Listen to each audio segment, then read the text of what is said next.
Thanks for choosing this free Anfield Index podcast.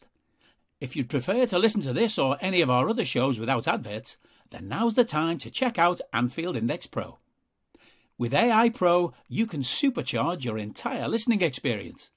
You'll not only get all of our podcasts without the ads, but you'll have them far faster with our Quick Publish feature available exclusively for subscribers. AI Pro also puts you in the heart of our sound studio, with an option to listen to many of our shows live and interact with the podcasters in real time as the shows are recording. Upgrading couldn't be easier. AI Pro is available on all popular podcast platforms, and we have our own apps for Apple and Android. Just head on over to AnfieldIndexPro.com and get started today. Hey guys, welcome back to another episode of the Season Review podcast on Anfield Index Pro.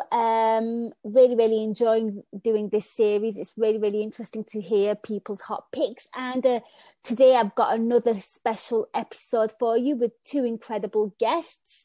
So first up, let's speak to our first guest, a familiar voice on Anfield Index. You've heard him many a times on Post-Match Raw.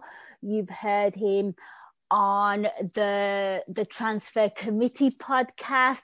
He's the guy that keeps the purse nice and tight on the committee podcast, and the host of the Money Talks podcast.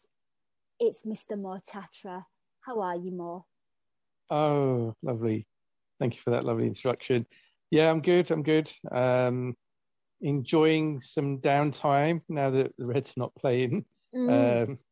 It was so full on, especially towards the end of the season, wasn't it? That every other day it almost seemed like there was a match, and it was exhausting. And we weren't even playing, were we? So, yeah, I'm enjoying this downtime and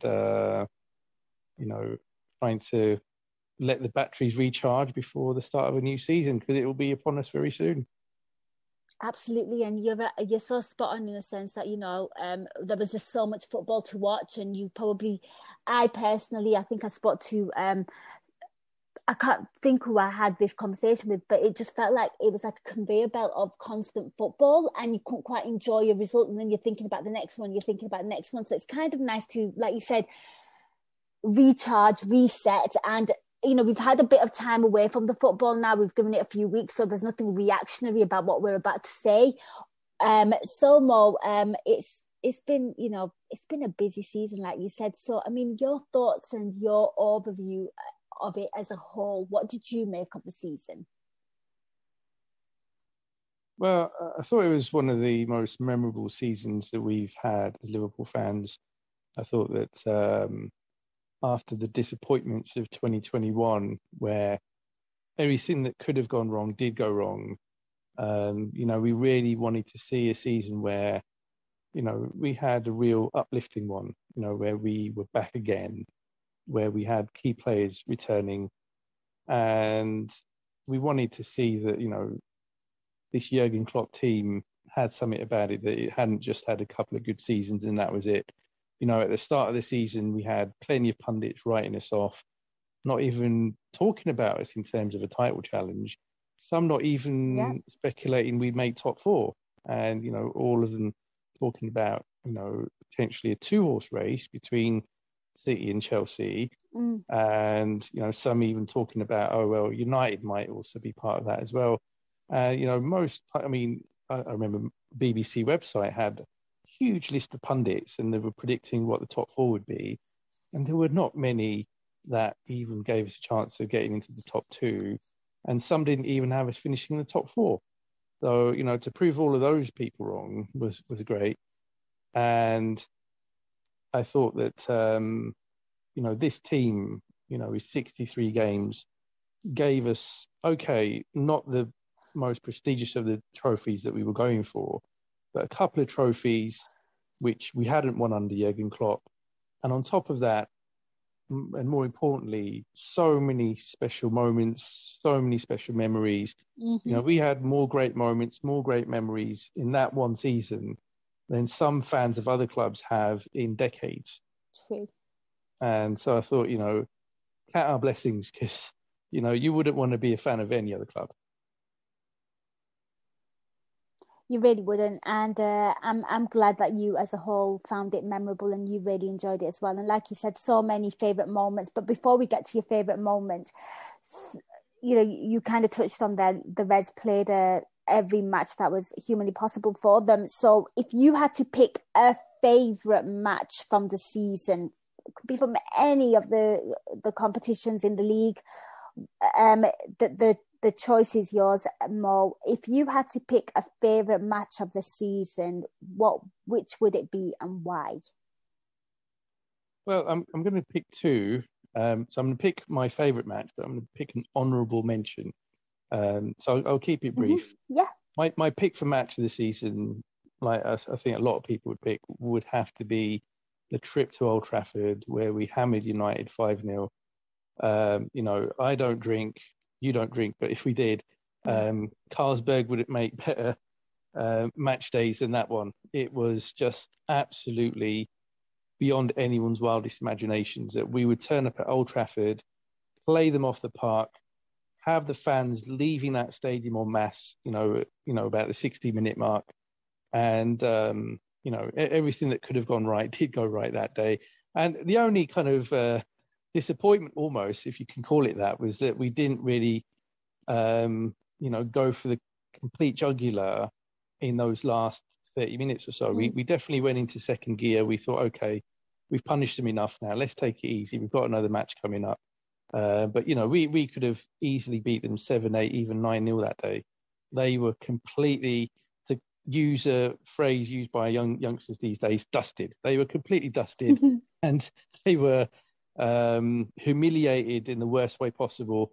And United fans, I don't think they've been at the same since then. They really haven't. They just didn't know what hit them. So it was one of the most enjoyable days of football I've ever had. And the honourable mention goes to another club that I don't have much time for, and that's Arsenal. And it was the second leg of the EFL Cup, the Carabao, where, we drew 0-0 at Anfield. We went to their ground.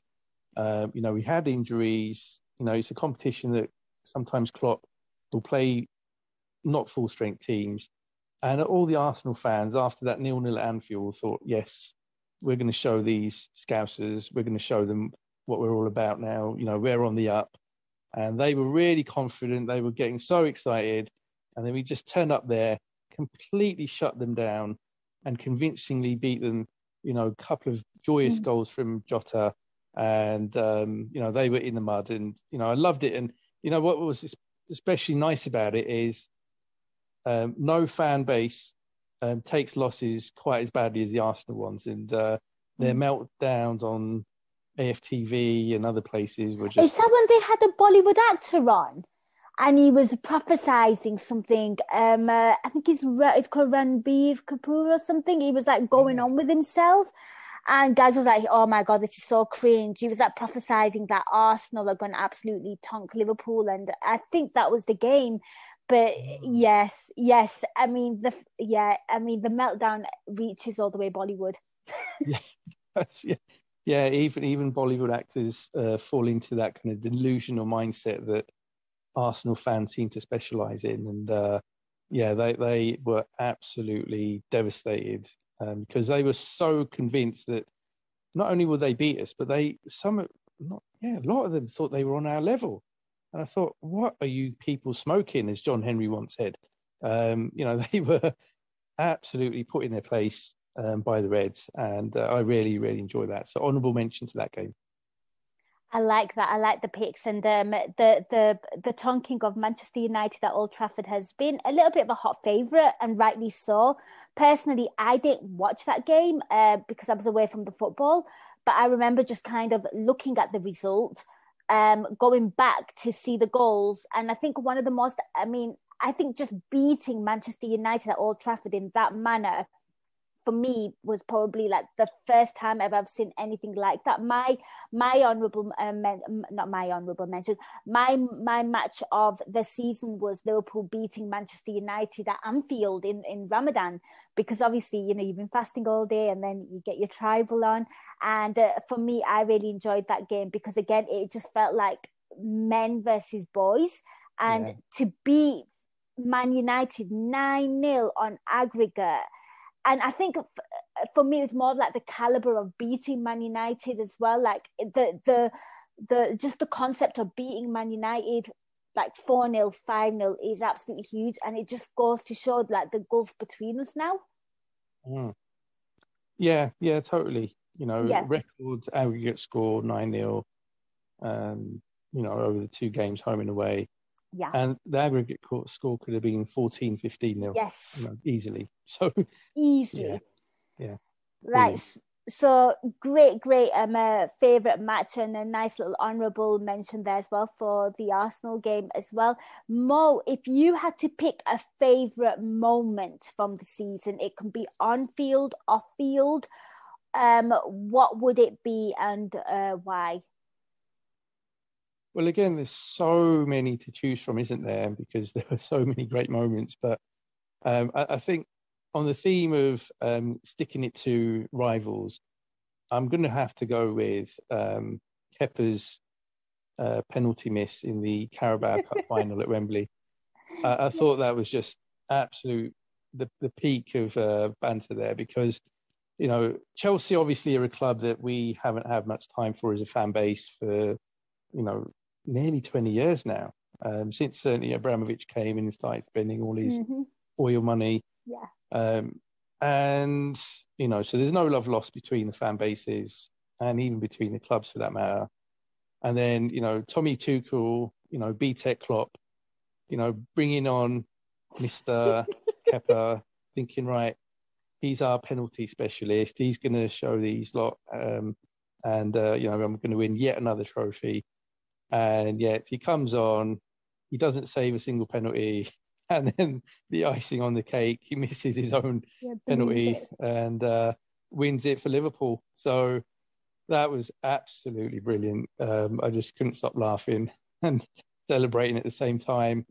And it was great because, Chelsea are in so many ways just a despicable football club. And, Kepa is like one of these knobheads from, the Netflix show Elite. He's like one of those really dislikable characters that has no redeeming qualities whatsoever. Yeah. And, the fact that, he missed that penalty, didn't save any of ours. Tuchel got it horribly wrong. Chelsea lost. We won. We picked up a trophy that we hadn't won under Klopp. It was just ticking so many boxes simultaneously, and I just loved it. So that was my moment of the season. I love that. I love the fact that, kind of sticking it to the opposition. I think Guy Drinkle picked that as well, that whole Kepa sub. And yeah, I like that one. It puts a big smile on my face. I too was equally as petty, Mo. I went for Alisson taking the mick out of Pickford, diving on the ball. That was brilliant. Yeah, no, that was great. But I love yours. Yours will actually have like a long-standing memory because obviously the Reds won a trophy. I like that. It's a good favourite moment. Well, I'm going to take you on an emotional roller coaster on our little podcast here.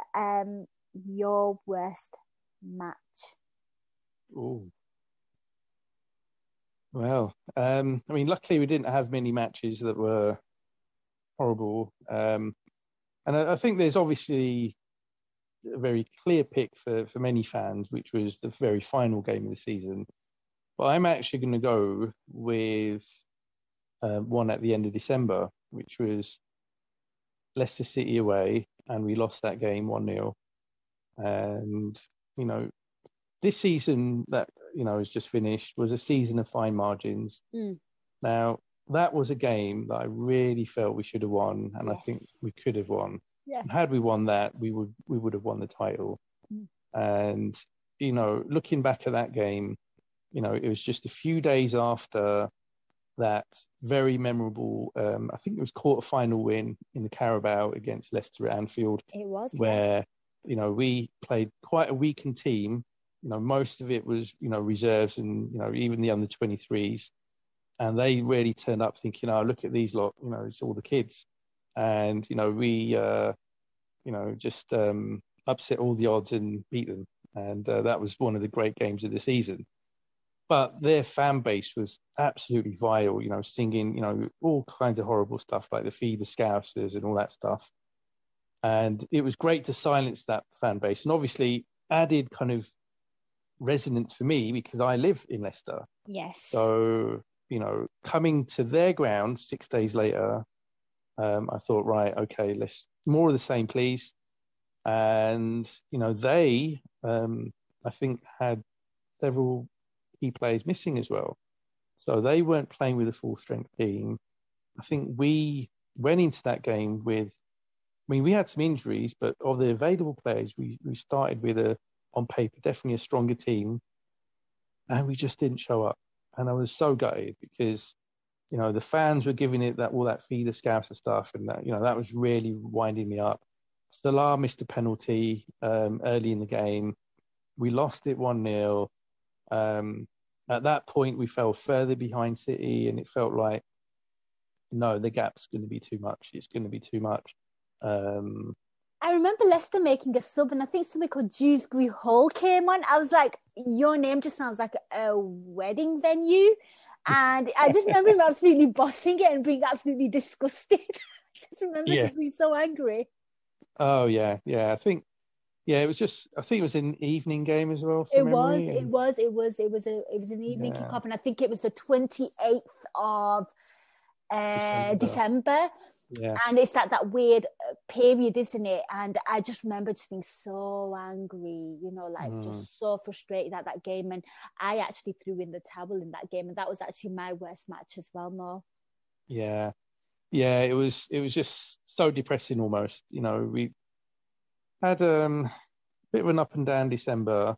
I mean, I think the game before that we drew to Tottenham away, and I thought, again, it was a game we could have won. We were in the lead, and we saw an equaliser to Heung-min Son, and we really needed to win from that Leicester game to keep our title hopes alive. Well, so it felt at that time. Obviously, then claw the gap right down. But I was the same. I thought, right, that's it now. Title challenge is over, and it's not even New Year's Day yet. But that was quite deflating. Yeah, a lot of people have put that as their pick as well, and I think it was those kind of fine margin kind of games, and some people kind of highlighted some of the draws as well, like to Brentford and Brighton, saying that just throwing away silly points like that against this Man City side just shows that it is quite it's big. You can't, you have to have a near flawless kind of season. Both of us in that regard, because obviously you saw what happened. There was like a 14-point gap, and Man City took their eye off the ball, and we just carried on winning our games, and it went down to the last game of the season. So it just goes to show that we kind of do push each other a fair bit. But yeah, those kind of results, when you look back, I mean, I think hindsight is a wonderful thing when you look back and you think, what if we'd won that one and we won that one? But unfortunately, it is what it is. So that was your worst match. Mo, your worst moment of the season, again, on field, off field, whatever. I think fortunately it was a season where there were very few low points. But I think the worst moment might have been, I was watching the Champions League final. Mm-hmm. I had the barbecue on at the same time, so I was multitasking, which is rare for a man. Look at this. But I thought, let's put something nice. Let's get some nice barbecue going. But anyway, I was watching the game whilst I was, doing all that barbecue stuff. And then, who was it? The host on BT Sport said something about, the fan just turned up on the podium and his eyes were streaming, and he's saying about how fans had been tear gassed, I think. And I thought, oh my God, what on earth is going on out there? And the thing is, I hadn't been on social media all that much, a couple of hours leading up to the game, because I was kind of busy with, setting up barbecue and this and that and the other. And then when they said that on the TV, then I went on to Twitter and I saw what was going on. I thought, oh my word, what on earth is happening? And then, the more I read up about it, I was thinking, this is absolutely horrible. And then I was starting to think about, people like Gags and others, and from the Anfield Index family who were at the game, thinking, oh no, I hope they're not caught up in any of this. Yes. Yeah. And then your mind just starts to go off the game. It almost distracts from, what was supposed to be a really enjoyable occasion to worrying about what's going on to our fans. We got friends there, we might have family there. Hope they're not getting caught up in all of this nonsense that's going on. And, that was horrible. That was not nice. And that was just, from home, never mind, the people that were actually there and experiencing it. Here on Anfield Index, we've heard from, other fans, and other podcasters like Jay Reid, who got caught up in all of this stuff. And it was clearly not pleasant at all. But that was not nice. That was a horrible moment when you start to learn about all of this that was unfolding prior to the game, and then obviously the match being delayed, and initially them blaming the fans as they always do, saying, "Oh, Liverpool fans have turned up late," and obviously that was not the case. It was because they made a complete botch of handling everything. The gates. The security checks, the whole lot. It was just a complete and utter shambles. And it was disgraceful, obviously, that they were blaming the fans. But yeah, that started to take a real shine off what was supposed to be such a special occasion for us. And that was not nice. I completely agree with you. And I think that was definitely my pick. And it was a pick for a majority of the people who we've spoken to on Anfield Index. And again, I'll keep repeating this, we always criticize social media, people always point at the negatives of it. But in this instance, it was absolutely positive, because we saw a lot of people taking to social media, fans saying, no, we've been stuck outside, videos merging that the fans were there ages ago, tweets from the likes of Gary Lineker and, well-respected journalists who have no connection to Liverpool Football Club, saying, no, this is not the fans. And, them just getting their voice across and, I don't know, like busting that myth that it's very, very easy to blame football fans. So, and I guess, this is the power of social media and, I just think, gross incompetence. And I'm like you as well, Mo, because at the beginning, I did not enjoy that game. I was a bit restless. I was like, what's going on? Is everyone okay? I knew, obviously I knew Gags that were already inside the stadium quite early because they were posting on social media, but just overall, the empathy for the fans outside, and, you're seeing people getting tear gas, kids crying. It was just awful. And it just, it didn't feel right at the start of the game, and I'm with you. And then obviously more things followed at the end. And it comes to something when you've just lost a final, and a big final, and you're not one bit. When your main concern is the safety of the fan base. Yeah, totally. Yeah, that's right. And the game, the outcome of it was all secondary by a distance. It was all about, are the fans okay? Will they be okay? Yeah. It was clearly not the case for a lot of fans. There's many fans that had horrible experiences, a little bit of crushing. There were some that got injured. There were those that got mugged, robbed, attacked. It was really not nice at all. And they were let down in big style by the people that should have handled the whole event, that should have protected them, made them safe throughout the whole day, and made sure that it was an enjoyable experience for all, in the way that it was for, fans who went to Kiev, who went to Madrid. Kiev we lost, but the fans still had a whale of a time because the event was ran in a nice, proper, organised way.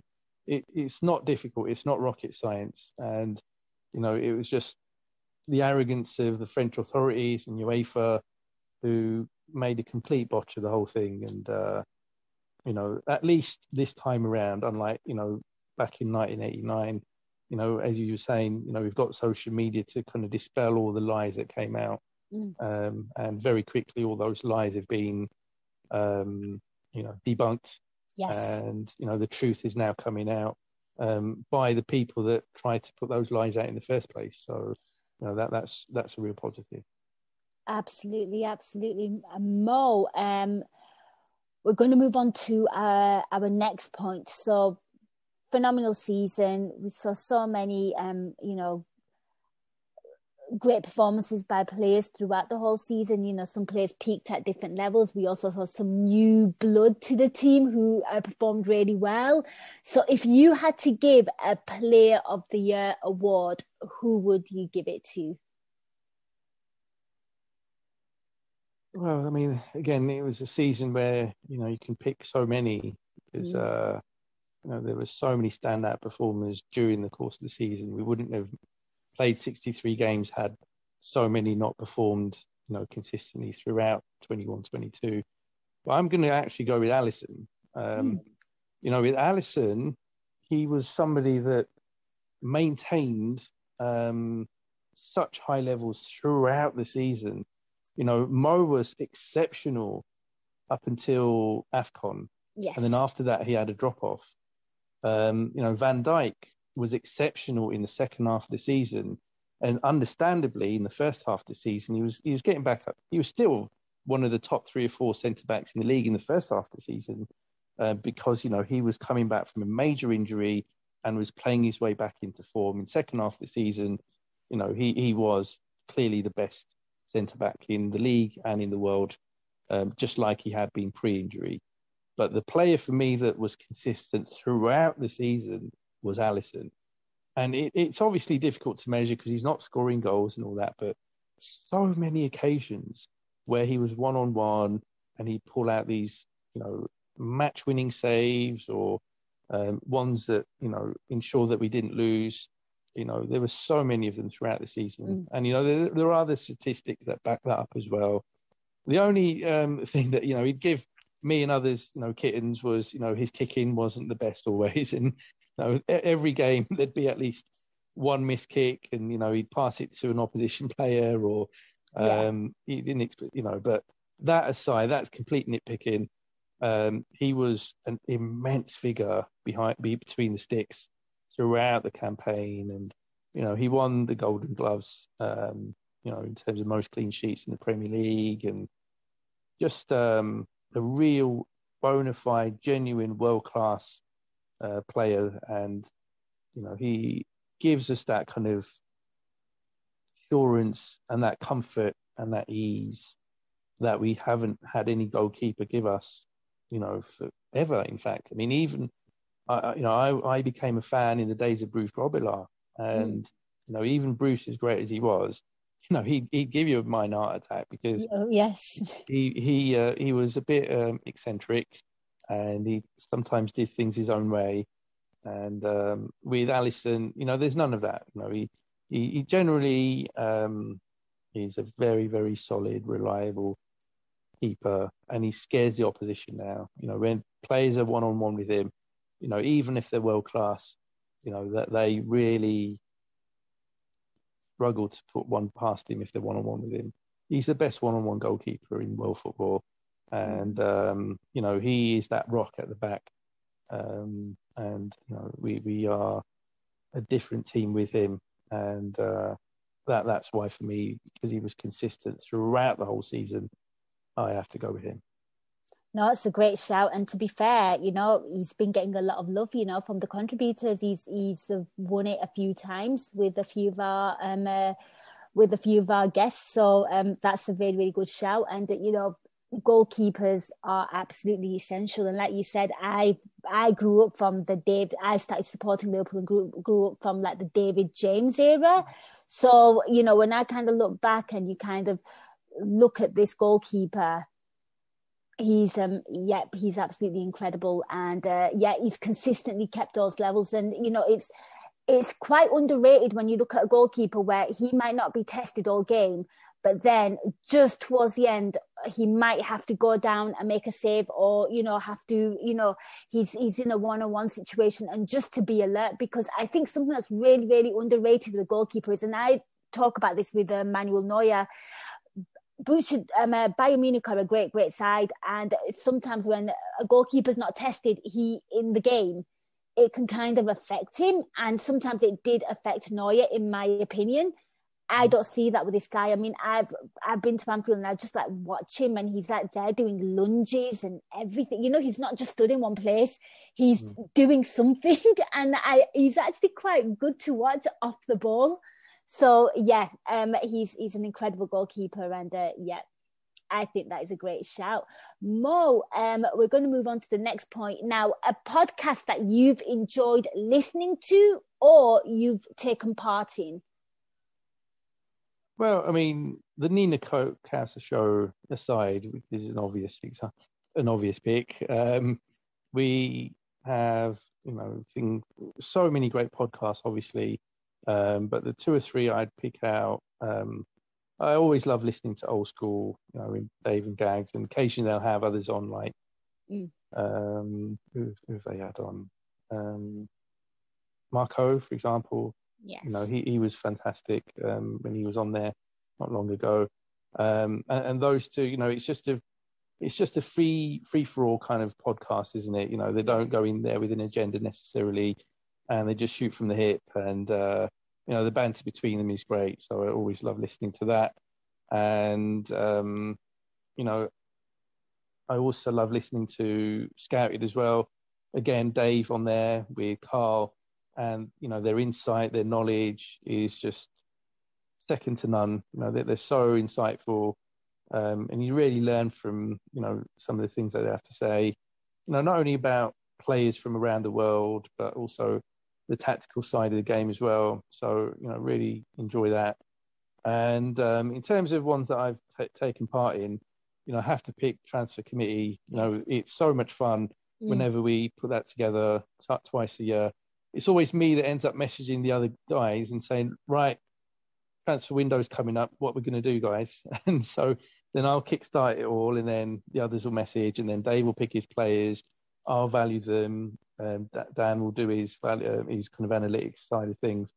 And, we all have a great amount of fun putting that together and then actually doing it itself in terms of the podcast. So that's always great fun, and it goes down really well with our subscribers and other listeners. So that was one I've enjoyed a lot during the season too. I do love that podcast, and it's so unique as well, because what I like is the fact that you kind of like get into like role play, like you actually are run like a football club, and each guest exactly what you're going to get from them, and then Gags is just sat there like, I'm Jurgen Klopp and you do this, and is this within our budget, and what's he like, and and it is just such I love the fact that there's so many strengths with so many of our contributors, and they all get together and they produce this mammoth pod. And, it is that season. It's that time of the season. So hopefully, listeners, we get a few of these podcasts coming up again, because they are an absolute joy to listen to. And hopefully, that will be the case. And speaking of the Transfer Committee podcast, I mean, it's transfer window time. So what are your hopes and expectations? I mean, I think the Nunes thing is going to happen. It looks very, very likely now. Fingers crossed, hopefully it all goes well. But I mean, what have you made of the team, the squad? I think we actually have a squad now. The bench looks really strong.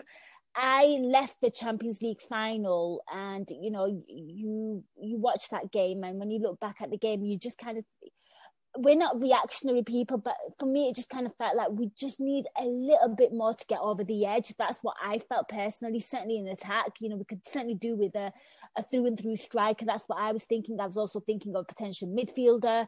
These were the kind of like positions that I thought that we needed slightly strengthening in a squad sense, not like, I want to get rid of all 11, but Mo, over to you. I mean, what are your hopes and expectations for the transfer window? Yeah, so very much the same, to be honest. I mean, I thought that, if we can bring in perhaps a striker, who is more kind of a goal poacher type, and perhaps different to Bobby, who we've had for a number of seasons and has served us well, obviously, but obviously he's on the slide as well. And, he's coming towards the end of his peak. And I thought, especially as we went into that kind of final stretch of last season, the goals did definitely start to dry up. Yes, And, they did. I thought having that kind of goal poacher who's really clinical in front of goal, would make a difference. And I think that kind of player potentially could have made a difference in the final. Now, I mean, granted, Courtois had a blinder, had an amazing game, but somebody a bit more clinical, maybe could have put two of those chances away. It all lifts buts and maybes, but yeah, I mean, I definitely thought, in terms of evolving and not being predictable for the opposition, that would be a great step to bring that kind of player in to this team. And the other key position that I, like you, wanted was to see somebody come into midfield. And obviously we tried and we nearly were successful in bringing Tchouaméni in. Yes. But I actually wanted somebody that's a little bit different to that. I mean, Tchouaméni, I've not watched hardly any of him, but from my understanding, he's a little bit more defensive in his play, whereas I actually wanted somebody that's a little bit more attack-minded, so that, if we want a as so often happens in games against opposition teams, they'll defend in numbers and we'll have a lot of possession and, we'll have a lot of the territory and we'll have most of our players in their half. And I thought, in those types of situations, we want goals to potentially come from various different places. Whereas, our midfield, we talk about fine margins and you compare us to the City's midfield, one of the glaring differences between our midfield and theirs is that theirs scores a lot more goals than ours does. Mm-hmm. And I thought, if we can bring somebody with a bit more of a goal-scoring threat into our midfield, then I think that would add a little bit more, when goals are needed. And I thought, if we can bring that type of player in, and, we nearly did a few years ago with Nabil Fekir, but then we never then went back in for that type of player again. So I thought if in this window we can bring that kind of player in, we've got that rocket, at the kind of back of the midfield in Fabinho, and he's world class clearly. We've got the pass master in Thiago. If we then have somebody that is a bit more box to box, but has that kind of goal scoring instinct and threat, that would make very, very complete midfield. And that player can then complement the front three. And I thought, if we can bring one of those types in, and obviously we're early into the transfer window, but we do know that we genuinely did try to sign a midfielder in Tchouaméni. Yes. So that tells me that, okay, we didn't manage to get him, but we know that our recruitment team doesn't just have a list of one, they will have several. So if we weren't able to get him, hopefully we'll then be able to move on to somebody else. And, I would love to see Jude Bellingham join Liverpool Football Club.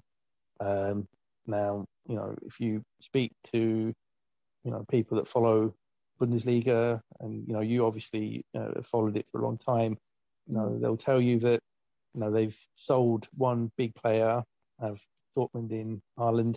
Yes. Chance of them selling a second big player in the same window, very, very rare.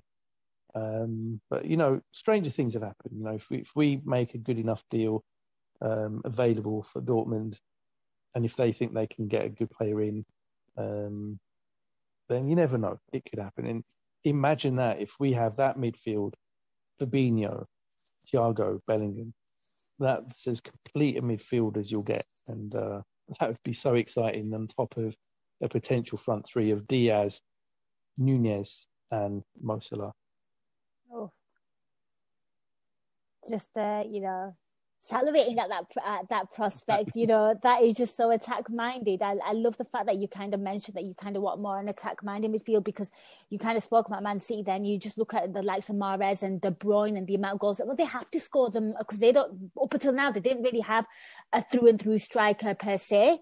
So, so the midfield really, really had to, be all sort of attack-minded. But yes, if we add that dimension to the midfield and we've already got like a full-on attack, that looks too good. I like that more. You've got me thinking another way. I like that. Mo, obviously this season was very memorable. We walked away with 2 trophies. The 2 big ones, obviously, we missed out on. And so, in terms of next season, what are your hopes and expectations? Well, hopes and expectations are that we'll go again just as much as we did in 21-22.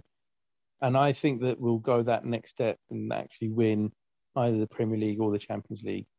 We'd love to win both, obviously, but it's very rare for a team to win a league and the Champions League in the same season. I'll take one or the other, but I'd love to win the league again, especially in front of the fans. And yes, I think that I just have this feeling that though City have signed Haaland, they are losing 2 or 3 players. I mean, I think one of the underrated players of recent years has been the Gundogan. And I think that, in certain key games last season, again, we talked about fine margins earlier, he made a big difference for them, especially in the final game of the season where, they were on the ropes and in real big trouble. He came on as a sub and turned the game around for them. And, in other games as well, he was a difference maker. And, there are reports that he'll be moving on. There's constant links between Bernardo Silva and Barcelona. If Barcelona can sort their finances out, it's possible he could go. We all know that he wanted to go a year prior in summer of 21. And, there might be 1 or 2 more that might just go, like Sterling. Again, there's rumours that he wants to be a more prominent player in a team and feels that he doesn't want to be just this squad player, which he sort of was for large stretches of 21-22. So if they lose some of these players, okay, they're getting Haaland in, but that could still be damaging for them. So, and I hope they do lose 2 or 3 of these players. Yeah. And if they do, and we retain all our key players from last season except for Mane, but potentially in terms of goal scoring, potentially upgrading on him with Nunez. And I don't want to put pressure on the lad, but he obviously is very, very clinical. And I thought that Mane was possibly showing signs that his peak years are coming towards an end now. So I thought it was the right time to decide to move him, or even though obviously he's still at this moment in time Liverpool player, it looks like he's on his way to Bayern Munich. I think we have a very, very good chance of winning the league. I think that luck is also a part, and if we retain key players and they don't get injured, then that will be a big difference. Whereas with City, they've signed Haaland, who is injury prone. He's an amazing player, but he gets injured quite often. So, if they miss him for 6, 7, 8, 9, even 10 games or more, again, we talk about fine margins. That could be the difference between them finishing first or second.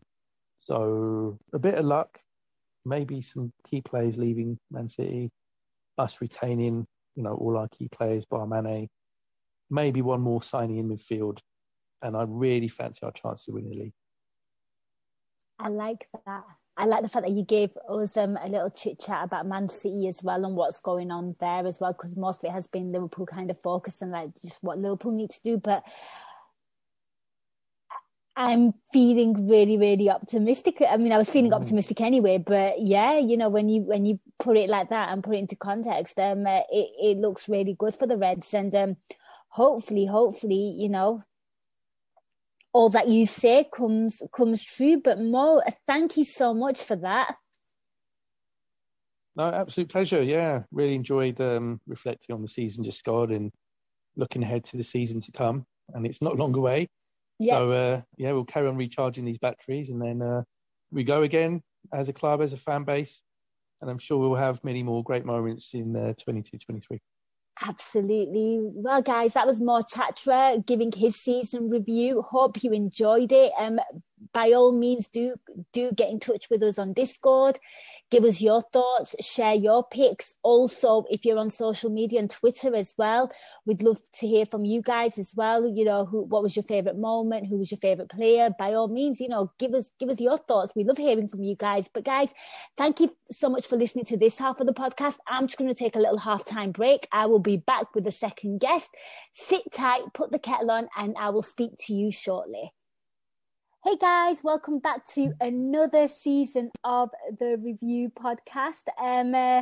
Or should I say the Season Review Podcast? That sounded a bit like the Res Review there. My word, you'd think I'd get better with all these podcasts that I host and all the podcasting I do, but it is me, unfortunately. You're probably sick of the sound of my voice doing all these shows, but you know what? I do try mixing it up and diversifying it with some excellent guests from the AI community. And on the second half of this podcast, it is an absolute honor having on one of my good friends, a familiar voice on Anfield Index in general and on the Nina Kauser show, Mr. Cool Dude himself, the host of the USA podcast. It's Mr. Justin Wells. Welcome.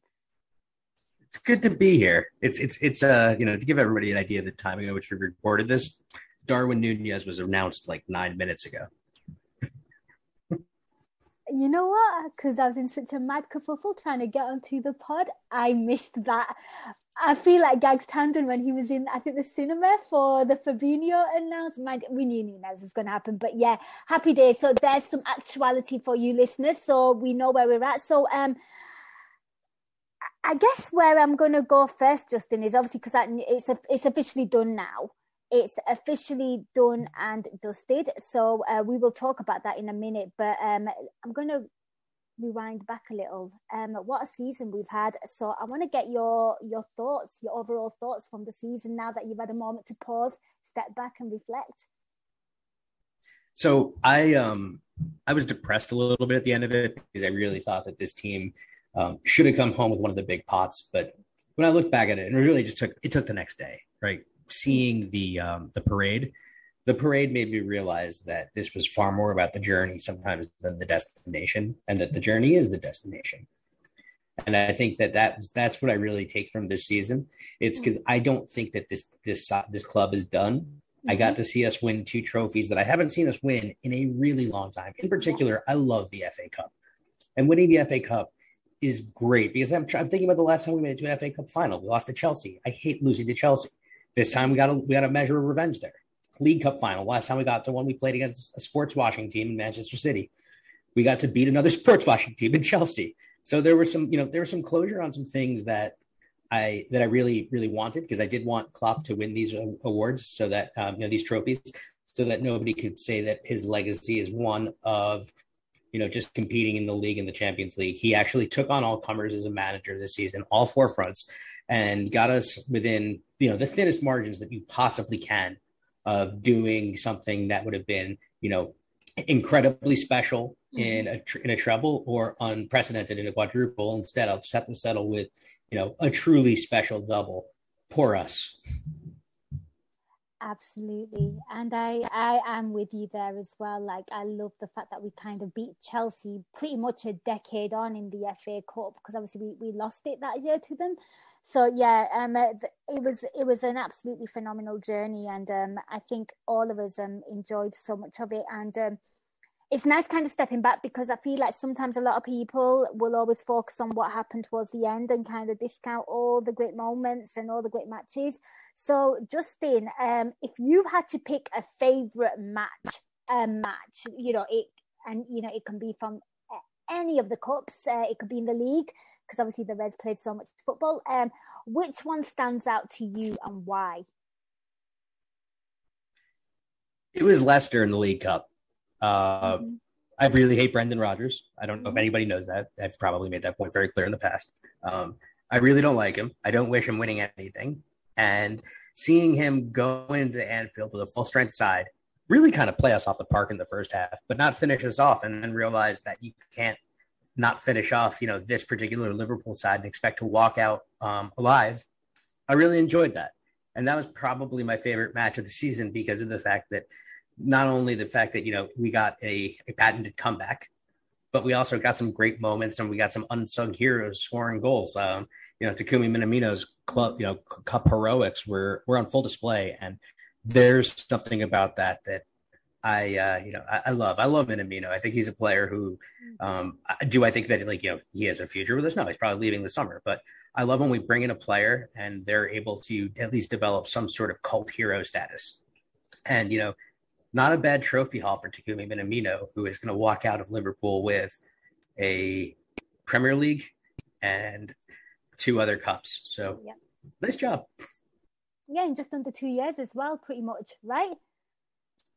Yeah, I mean, it's tough on him because I feel like there's a world within which he settles better at Liverpool, but that's a world within which we also don't have a global pandemic that's raged on for 2 years, right?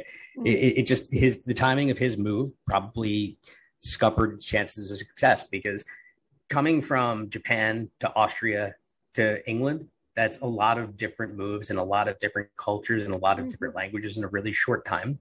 Yes. And when you have, forced isolation, it's going to make all that very hard. Absolutely. And listeners, Justin despises Brendan Rodgers as much as he despises sports washing teams. Just want to put that out there. We know how you feel about them as well. No. Brendan Rodgers is not as bad as sport washing. Oh, good to know. Okay, so your favourite moment was, of course, the Leicester League Cup game, which I think a lot of people really. Well, that was my favourite match. It's not necessarily my favourite moment. Sorry, your favourite. My favorite moment is Divock Origi scoring against Everton. my favorite moment is Divock Origi scoring against Everton, because I love a cult hero, and I love Divock Origi, and Origi coming on to change that game against Everton at Anfield was fantastic. Also, given the stakes at the time, where we were just playing every 3 days, and if a player needed to come in, if we needed to call on a player to contribute, they needed to contribute, and Divock contributed. Yeah, and when it comes to cult hero status, I don't think you get bigger than Divock Origi. I mean, he scores so many important goals, and I guess it's kind of nice that he stuck it to Everton once again, right? It's great. No player is going to hurt Everton supporters as much as Divock Origi in their lifetimes. Like it was Ian Rush, and now it's Divock Origi. Odd saying them in the same sentence. Yeah, and absolutely gutted to see him leave, and but we wish him all the best. I think a lot of people will have some. I think there's probably a montage of great moments that are sort of aligned with something what Divock Origi did in terms of a goal. He scored so many important goals, but I'm going to take you on an emotional roller coaster here, Justin. So, that was your favorite moment. What was your worst match? It is losing to Leicester 1-0 near Christmas. In a match that would realistically, if Salah scores that penalty in the first half, it goes a completely different way. Mm-hmm. Leicester didn't do much in that match. They scored their one real opportunity, and we were just blunt. And I do remember doing your show after that match, and at the very least saying, even though we were 14 points back, that the league wasn't gone. It turns out that I was marginally off, but that wasn't where the league went. I think the league went against it probably went against Spurs. You know what, though? You were positive. I remember that, and I pretty much threw in the towel at that point. That was my worst match as well. I did not enjoy that at all. It just felt like, and I think it was on we had a few annoying draws. I think we drew to Spurs, and then shortly after, I think we drew to, was it Chelsea? There was like a congestion of fixtures, and Chelsea with a 2-0 lead. Yeah. And I just remember that game, and you're talking, Mo Salah does not miss from the spot, and he misses. Probably wasn't the best penalty as well from him by all accounts, but I just remember just that game being deeply frustrated. We had so much of the ball. We looked massively blunt. I think that was a game where I think Jordan Henderson felt the need that he was just going to volley it from anywhere possible. And me just in the first half, certainly. And then he kind of eased off on that. And, a player, somebody, I think, Leicester bring on somebody called Dewsbury Hall. And I was just like, oh gosh. But, I'm just going to give you a little heads up here. this podcast is joined on to another contributor, and I think it was more chatter. More chatter also put that game down as his worst. So great minds think alike. Plus, he is from Leicester as well, so it must hurt even more.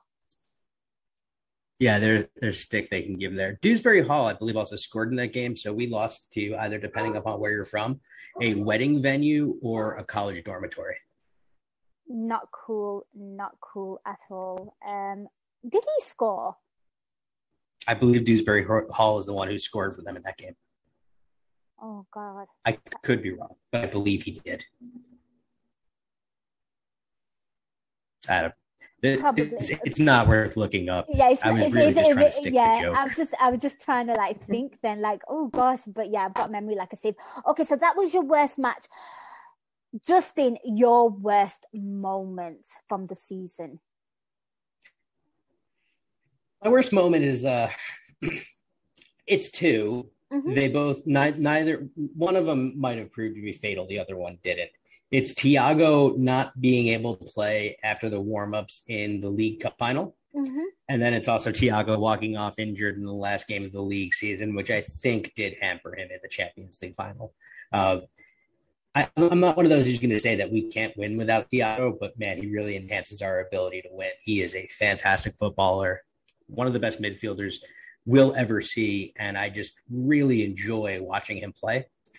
And just seeing his face and the tears on his face during the League Cup final in particular, he looked inconsolable. And I'm glad that we won the match so he could lift that trophy. Also glad that he actually got to come on and play in the FA Cup final. I mean, he ended up playing in 2 of our 3 finals, and that's why you buy a player like him. You buy a player like that because he's going to bring you to, he is a big game player, and it just stinks when he doesn't get to play in big games or his efficacy is hampered by injury. I love that. That is a really, really different moment. I don't think I've heard that one before, Justin. So thank you so much for sort of diversifying it. And I completely forgot. It just goes to show that it's been such a season that you forget things. I completely forgot me being absolutely devastated for the guy in the League Cup, just looking absolutely broken that he couldn't play. And, and it just goes to show what it kind of meant to him to be in that final and wanting to play as well. So, which makes those cups that we won even more special because, to a player like Thiago, who's pretty much won a lot and won pretty much big things, for him wanting to play in the League Cup and, just him looking absolutely broke was, it was actually really, really sad. That is, those are some good worst moments. It really goes to show you also just how much of a winner he is. Mm-hmm. Because if you asked him on the day that he signed for Liverpool why he came here to win Premier Leagues and Champions Leagues, right?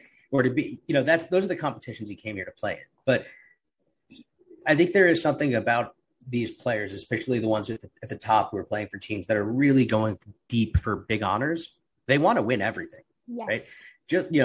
Just winning the Champions League and the Premier League, which unfortunately we won neither of this year, just winning those might not have been enough for him if we had also, considering we were in the FA Cup final and in the League Cup final. So, they really, all these guys want to win silverware. And that's part of what I love about them is the hunger to win and the hunger to be part of this unit that wins. There aren't a ton of guys in this team, and I would probably say there are basically none outside the forwards who you class as selfish, and you want your forwards to be selfish anyway. So, yes. It all works. Absolutely. It does indeed. And Justin, next one, player of the year. So I considered a few people here. I considered Fabinho, but I think that there was, for as good as he is and the level that he's set, there was some inconsistency through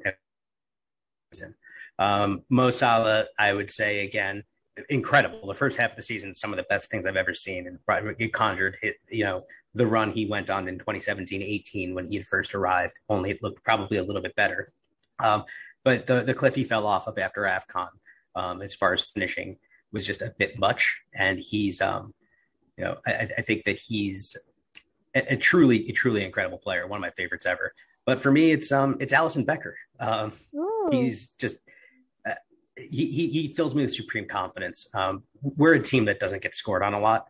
And I think this season, the first half especially, he was a massive, massive part of that, because you had Montip coming off of an injury. And even though he was very good in the first half of the season, you know, he was still taking time to get back to where he was before his ankle injury last season.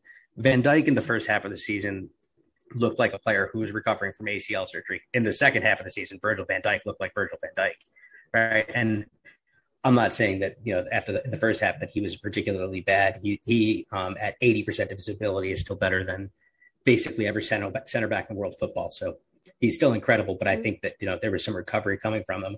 But I don't fear teams getting in one-on-one against our keeper, which is an incredible tool. He not only does he just, like, he's a keeper who defends you by not even letting you take shots. He's exceptional. His distribution is great. And he didn't really have anything that I would call a subpar streak all season. He was just fantastic. And I think that it's tough. It's weird calling a keeper on a team that scored 140 goals your best player. But to me, he was. I think what I like here is a lot of people have actually gone for Alisson Becker when we've been talking to them. And I think what you've all kind of touched on there is the consistency. You know, there's been, you know, bursts of players where they've been absolutely phenomenal and then they kind of fell off. And, you know, and I think, you know, fatigue got, you know, certainly towards the end. And I think Alisson Becker kind of maintained a really, really high consistent level. And, you know, we shouldn't forget maybe the year that he had, like the season before with the, you know, the personal tragedy and what he had to go through, and for him to come, and obviously it did affect him last season, you know, which naturally it would. And for him to sort of come back this season and just be so consistent, and I have to agree with you in regards to just like on one-on-ones, he's been pretty much exceptional. And you have to give so much credit to a goalkeeper when, even though they have nothing to do all game, and he still looks razor sharp alert when he is called into action. And that just speaks volumes of his basically his skill, the class that he has, and also his professionalism. So I really like the Alisson Becker shout. I personally went for Virgil van Dijk, but I do like the Alisson Becker shout. Oh yeah, and you know, there's another thing about Alisson that it took me a while to get used to, and I say this is the highest compliment, because by taking me a while to get used to, I was used to having Simon Mignolet and Loris Karius, and before that, you know, the chalk outline of Pepe Reina in net. He doesn't do anything that looks spectacular, right? Mignolet will make spectacular saves. Karius made some spectacular saves. I mean, you know, you and I went to a match at Anfield a few years ago where Karius basically fingertipped a Marco Arnautovic chip from nowhere onto his own post, and it looked fantastic. Alisson doesn't have to do that because he's perfectly in position all the time. And it goes back to the whole point of, you know, Maldini talking about why he doesn't need to tackle, or why Van Dijk doesn't tackle. Same thing rings true of keepers. You don't need to make diving saves if you're always in position, or you basically just cut down angles and, you know, don't give people open shots. Alisson Becker has, in his point at Liverpool, just shown superb reflexes. And to be perfectly honest, if you're looking for a player who spurred us on to two of our biggest successes, we don't win the Champions League in Madrid if Alisson Becker doesn't stop Milik's shot for against Napoli. Yes, I know this is 3 seasons ago. And we also don't get to this season's Champions League if he doesn't score against West Brom. Yeah. So he is a foundational player, and you know, I think the keepers don't get quite enough respect. Yeah, and I kind of just loved him in the League Cup final. Just sat there watching our keeper. I can't even say his name, so I'm going to try to.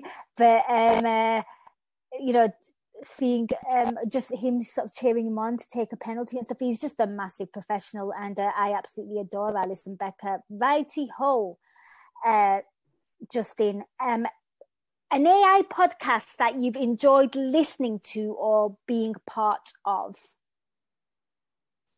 So being part of, it unfortunately happened while, you know, you were taking off for Ramadan. but I had the joy of joining Guy Drinkle on his birthday for the 4-0 against United on the hastily assembled Guy Drinkle substitute for Nina Kauser show. I mean, there's something that's really fun about Liverpool beating the crap out of Manchester United, and it's even more fun to talk about. So that was a really fun one to be part of. I actually do find sometimes when we lose and I'm on your show, I actually do think that it's cathartic because you get it out. And I do think doing the first match against Leicester, a match that seemed like, really devastating at the time, was good because you get the feelings out. I don't want to do them every week where we lose because there's obviously it brings back some bad memories of doing a podcast during the Brendan Rodgers era. But I think there is something cathartic to talk about with losses. As far as AI podcasts that I like and I listen to, I tend to listen to you about basically after every match, and that's always a good listen. I do find it nice to hear from some additional voices and hearing a wide range of opinions on what people think they just saw. Because I do think that if you ask 100 people to watch a football match, you'll get 75 different answers as to what happened. Absolutely. And then the other thing is I just enjoy listening to Under Pressure every single week. I think that they do a fantastic job breaking the statistical side of the game down and talking trying to contextualize, using some numbers and figures, exactly what we think we've seen and letting you know whether or not your eye test occasionally does fail. I also really do enjoy when Dave and Carl do Scouted during mid-season breaks, when they actually talk about things that don't relate to Liverpool and scout other players, because that is a good way for me, a guy who doesn't watch a ton of other football outside the Premier League at the moment. I mean, I'll watch the occasional Bundesliga game, but it's a good way to learn about players and just learn who I should watch, when I do have the opportunity to watch football that isn't the Premier League. So, I enjoy that quite a bit as well. They basically act like your TV guy, don't they? Like, hey, keep an eye on this league, on this player, and we're just sourcing that out for you. Yeah, I do enjoy them as well when they do like their best 11, and sometimes I like it when they look at other teams as well. Like, I do enjoy what they do on AI Scouted, and Under Pressure is just highbrow stuff. And you had the honor of talking about the 4-0. I just remember being deeply spiritual, led fasted, and then just turning incredibly tribal as soon as my fast was open and I'm watching the game. And then I was like, there was something nice about not covering the game as well, though, because obviously I was off for Ramadan. It was just too late, so I couldn't cover it. But every time we beat Man United, for some strange reason, I'm for recent seasons now, I've not been covering them, which is really, really bad, because we have really been sticking it to them, So let's keep that trend going. I want to ask you a quick detour question, because I just want to understand one thing about this flow from deeply spiritual, from fasting for Ramadan, into going feral and tribal immediately. So because obviously there's some similarities between all three of the major monotheistic religions. Yes. Judaism, I have one day a year I have to fast, Yom Kippur, where effectively you're supposed to atone for your sins throughout the year. Does Ramadan have a similar concept where, so you're... Well, in Ramadan, what we do is, obviously, it's 30 days, and it's about, it's basic. Well, before obviously the revelation came for Muslims to observe the month of Ramadan, Muslims fasted the same day as our Jewish cousins, and then obviously we got the month of Ramadan, and it was to increase us in God consciousness and to just do as much good as you can. And it is actually the month of repentance, so very similar in concept. Very similar. It is the month of forgiveness and, increasing your good deeds. So being more charitable, being kinder, just being a bit more, it's kind of that detachment from a worldly sense and just, doing as much good as you possibly can. So you attacked watching that United game like I attack a bagel spread once I can break pretty much. I was like, well, okay, fair enough. Yeah, that fast is a complete write-off as soon as I opened my fast, because I was awful. Well, at least you get to make up for it the very next day. Yes, I have to wait a year. Oh, bless. So there you go, people. A little bit of education for you there. Right, Justin, I know you like this one. You kind of teased it at the beginning of your bit. Nunes, Liverpool have got him. Transfer window hopes and expectations. Now, I watched that Champions League final, and again, it was like a bit of a frustrating game because obviously we had so many chances. Courtois just having an absolute worldie. We're not reactionary people. I'm sat there thinking, you know what? There just needs to. It kind of highlights for me with all the crosses that we need a front man. We need a proper forward. It would be very interesting to see what would happen in that situation if we had an out-and-out striker.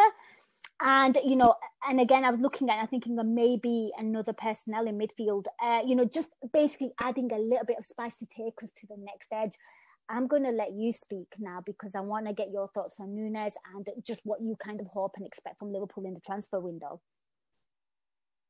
So I'm going to go a little bit different here, even though I think he's gone.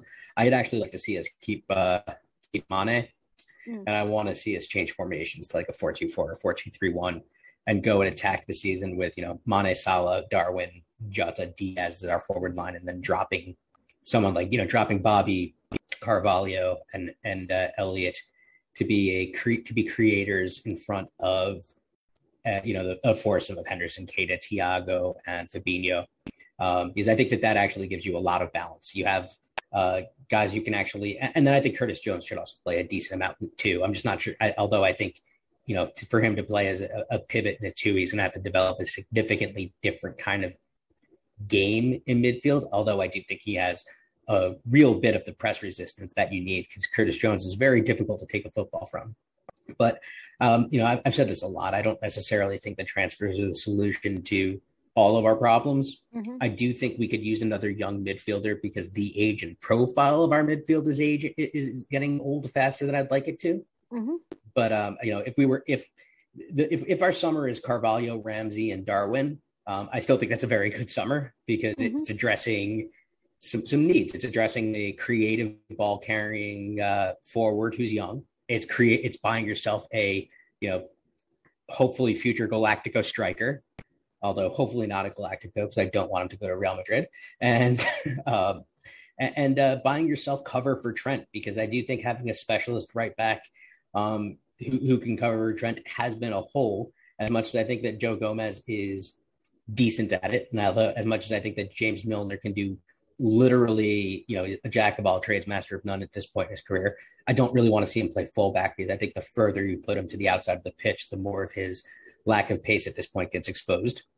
I would like to see a midfielder come in, and I think the midfielder profile I want is someone who's closer to like a Fabinho kind of break play up kind of player, because I do think that basically your groups are effectively your ball retainers and progressors, which are basically Naby and Thiago, your defensive midfielders / holding midfielders, which I think is Fabinho.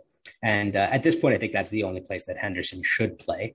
Yeah. And then I think you have your creators, and that's going to be kind of some sort of mix of Harvey, Curtis, hopefully Bobby, and Carvalho, like the guys who can be kind of hybrid forward midfielders or link players.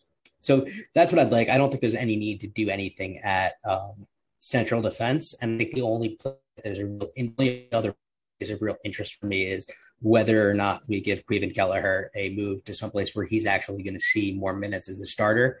Because I think he wants to do that so that he is clearly established as the Republic of Ireland's number one, which he probably should be, but he's not going to get that if he doesn't play. And staying at Liverpool as a backup, as good as he is, he's one of the better backup keepers in the world. You still want to be the starter. No, I hear you. I hear you. And I like the fact that you're kind of like tinkering with the formation and you kind of want to go for more of a defensive midfielder if Liverpool are in the market for one.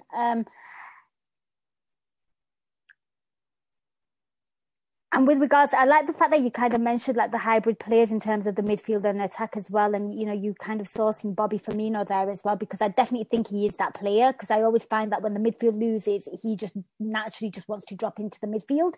So it will be very interesting to see what happens there. But yeah, I'm very, very excited about the new striker and, and also, the Carvalho development as well, what happens there, because I actually spoke to a Fulham-based journalist and this, they kind of sourced him out as more of like a number 10. So it'll almost be like having, I don't know how Jurgen Klopp's going to do this, but he'll be more of like a number 10 kind of player. But I think from what I've spoken to from a few people, that they seem to think that he'll probably be mixing up with the forwards. I mean, it's going to be very interesting to see what happens there.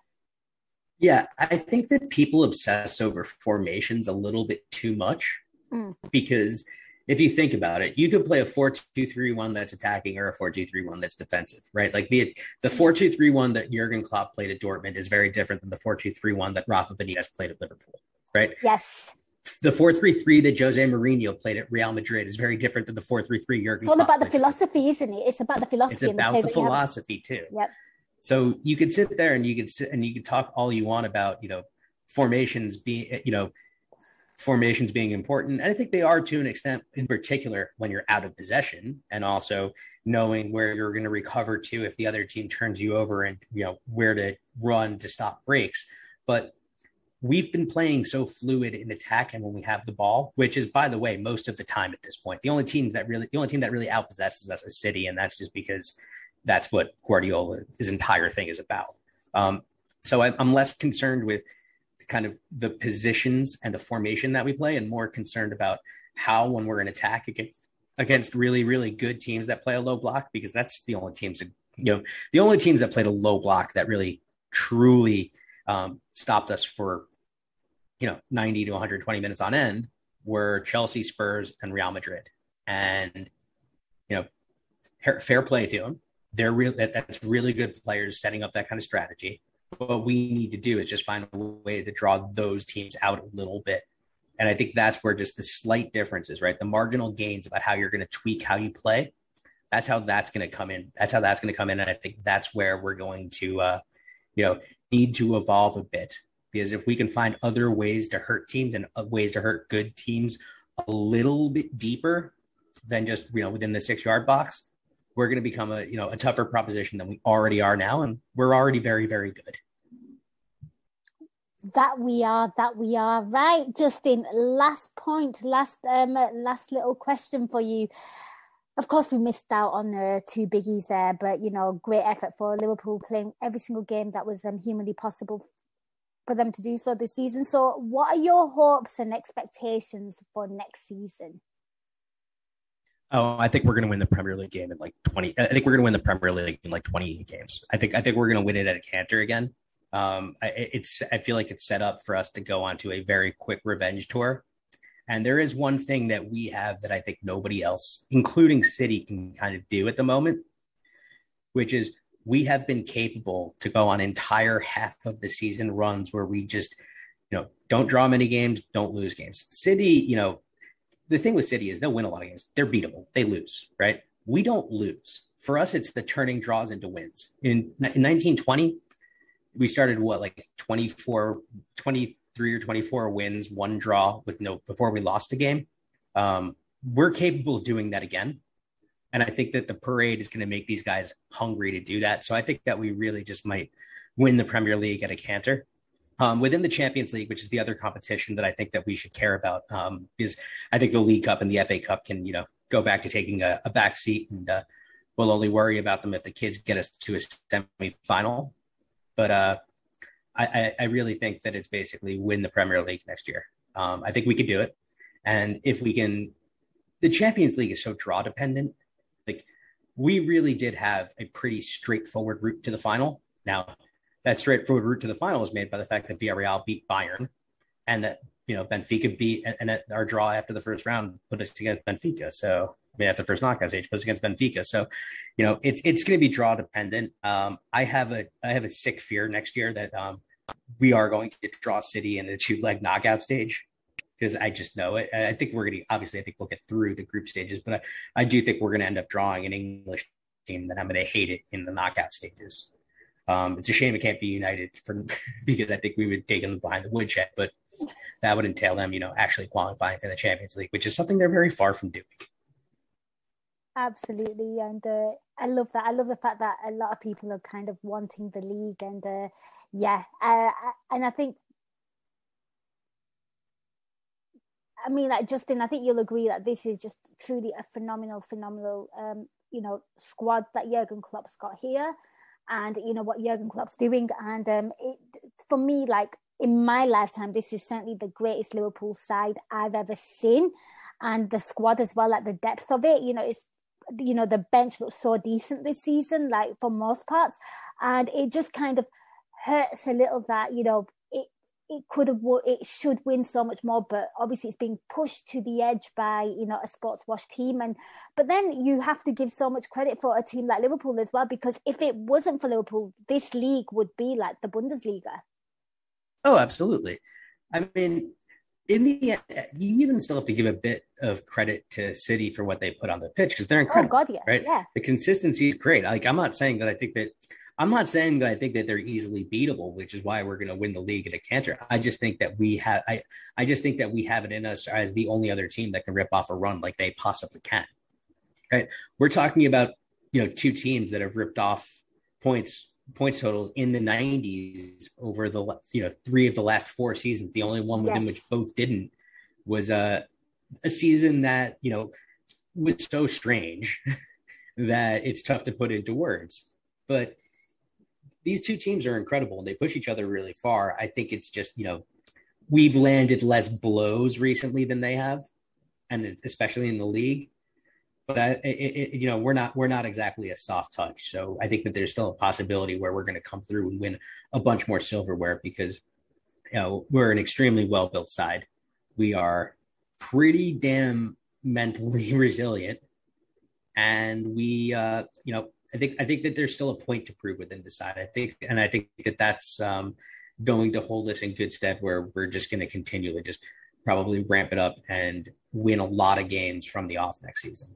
And I would like to play City early in the season once they release the schedule. I want it, after the first international break. But I want us to be able to develop a head of steam and hopefully land a punch very early on them. Hopefully that game, the first game between the two is at Anfield, because I think that can put us in good stead to, handle our business fast. Absolutely. And I remember actually the season we won the league, which seems so long ago, given everything that, we've been through as a whole.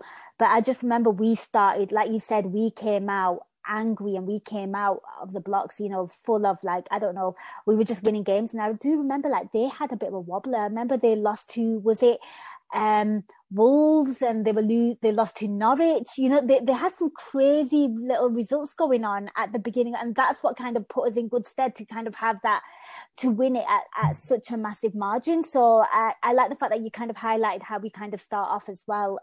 Justin, thank you so much for that. This was fun.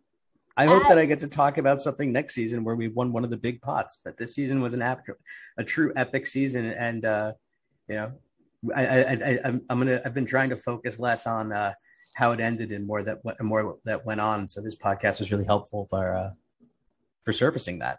No, it was a pleasure having you. And who knows, Justin, we might be doing another quadruple podcast where the Reds actually do it. I mean, I know it's quite tough to do, but it's the hope. You've got to stay hopeful. But guys, thank you so much for listening. I hope you enjoyed Justin Wells there and Mo Chatra.